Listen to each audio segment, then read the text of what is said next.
lagi bersama Ibu Atika dengan mata pelajaran IPA. Nah, sebelum kita mulai pelajaran, mari kita berdoa. Ayo, Andi ketua kelasnya dipimpin. Berdoa mulai. Berdoa selesai. Oke. Nah, hari ini kita belajar IPA, yaitu sistem pernafasan pada hewan. Kalau minggu lalu kita membahas tentang sistem pernafasan pada manusia. Sekarang Ibu tanya, masih ingat ya sistem pernafasan itu apa? Ya, Ibu jelaskan kembali ya pelajaran minggu lalu sedikit saja.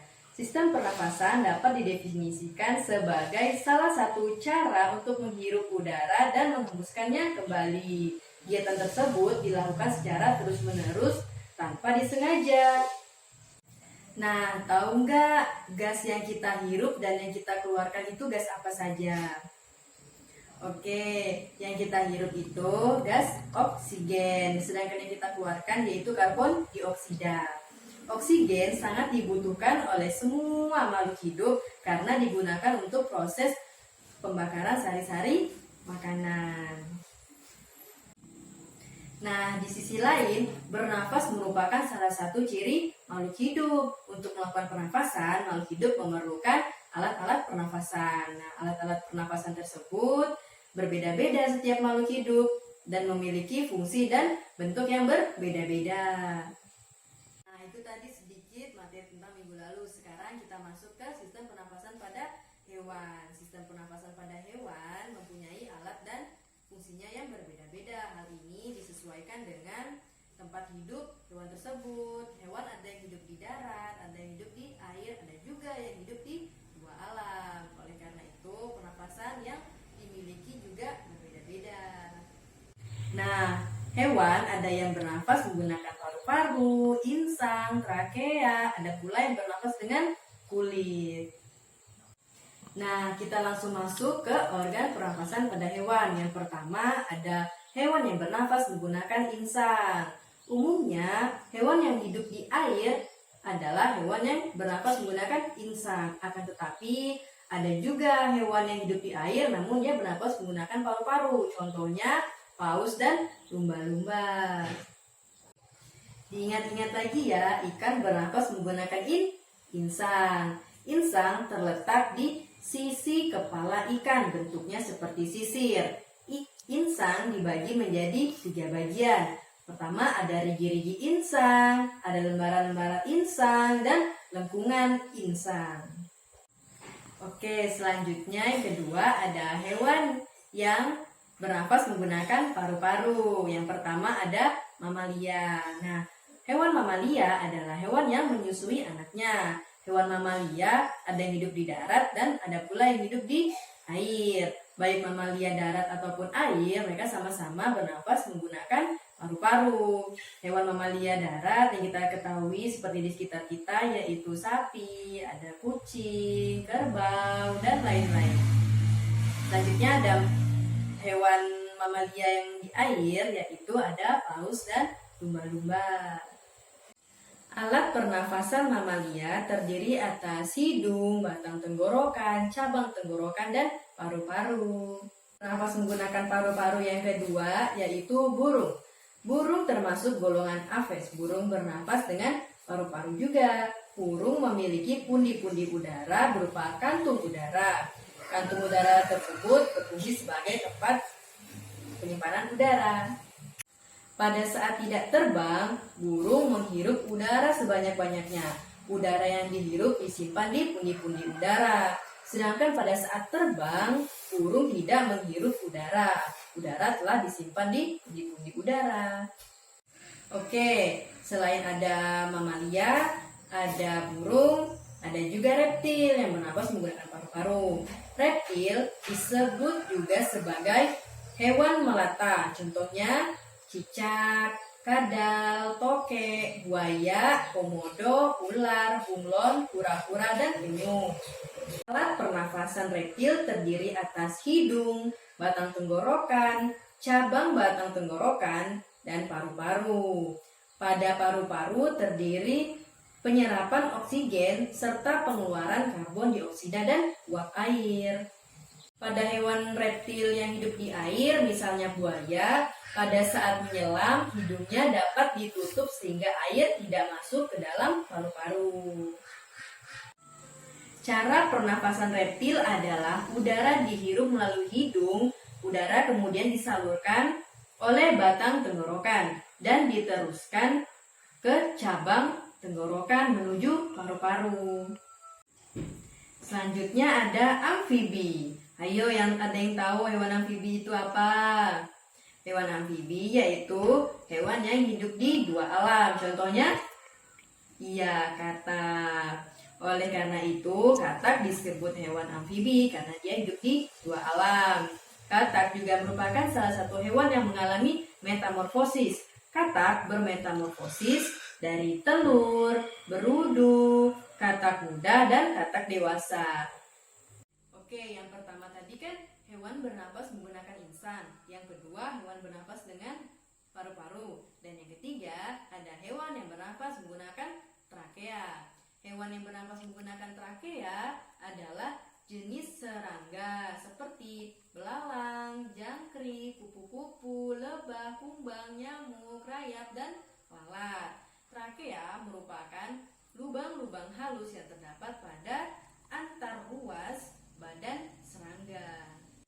Dengan gerakan otot yang teratur dan aktif, maka udara akan masuk ke dalam tubuh serangga melalui trakea. Dan yang terakhir ada hewan yang bernafas menggunakan kulit.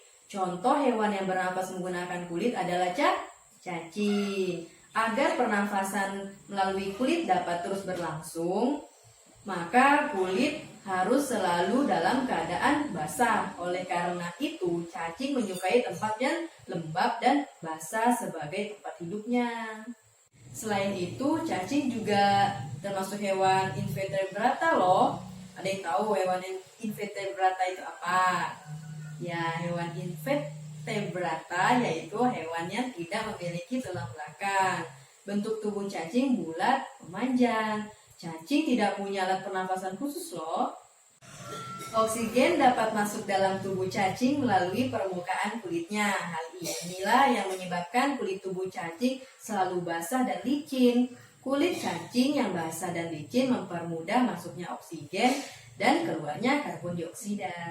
Oke, yang selanjutnya yaitu adalah hubungan antara bernafas dengan keislaman.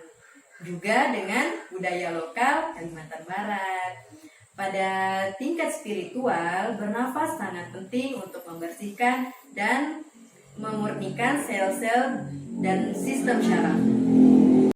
Dalam kisah penciptaan, Al-Quran menyatakan bahwa Allah menciptakan manusia dari berbagai unsur dan meniupkan kehidupan ke dalam tubuh kita. Firman Allah dalam Al-Quran surah Al-Hijr ayat 28 dan 29. Yang artinya, dan ingatlah ketika Tuhanmu berfirman kepada malaikat, sesungguhnya aku akan menciptakan seorang manusia dari tanah kering yang berasal dari lumpur hitam yang diberi bentuk. Maka apabila telah kusempurnakan kejadian dan meniupkan ke dalamnya ruhku, maka bersujudlah kamu kepadanya. Allah telah meniupkan nafas kehidupan dalam diri kita, dan berkat itulah karunia ilahi terus diwariskan. Contohnya ini seperti ini ya. Ambil nafas yang dalam beberapa kali melalui hidung dan dengarkan suara hembusan nafas dengan hati dihembuskan lewat mulut.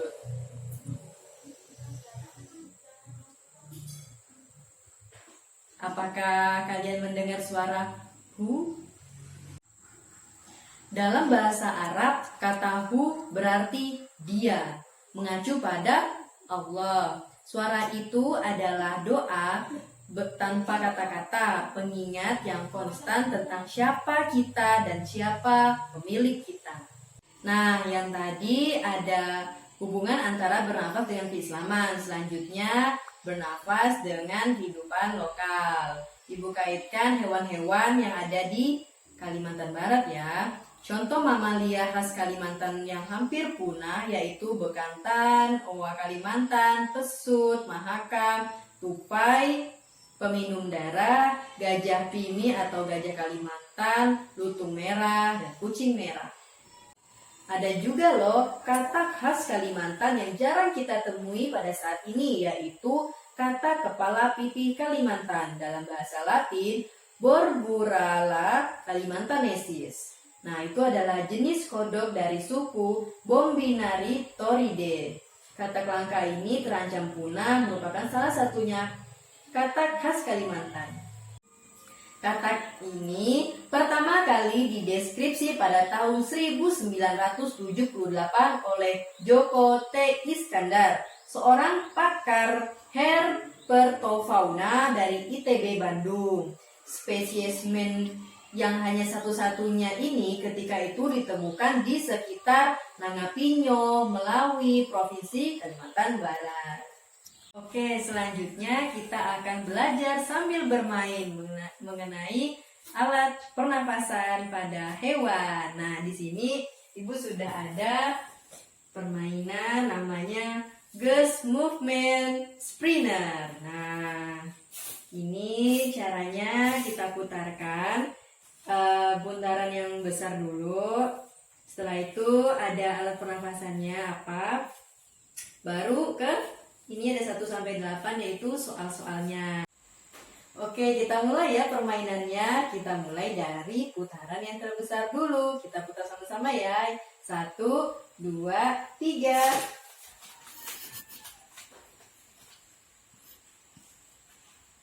Oke, kelihatan kan ini gambar apa? Ini adalah ikan. Kita lihat alat pernafasan ikan yaitu insang. Kita cari ya. Nah, ini dia. Ikan bernapas menggunakan insang. Baiklah, sekarang lanjut ke putaran yang kedua. Yang putaran kedua ini adalah berbentuk soal. Kita putar sama-sama ya. 1, 2, 3. Oke, 3. Berarti kita cari soal nomor 3. Nah, ini dia. Soalnya adalah, wah kebetulan sekali, ikan bernafas menggunakan insang. Nah, padahal di sini ada 8 pertanyaan, cuman kebetulan jawabannya, pertanyaannya adalah ikan. Nah, gitu ya. Oke, mungkin hanya itu yang dapat Ibu sampaikan pada materi hari ini. Kurang lebihnya Ibu mohon maaf. Kita tutup dengan melafazkan hamdalah. Alhamdulillahirabbil alamin. Wassalamualaikum warahmatullahi wabarakatuh.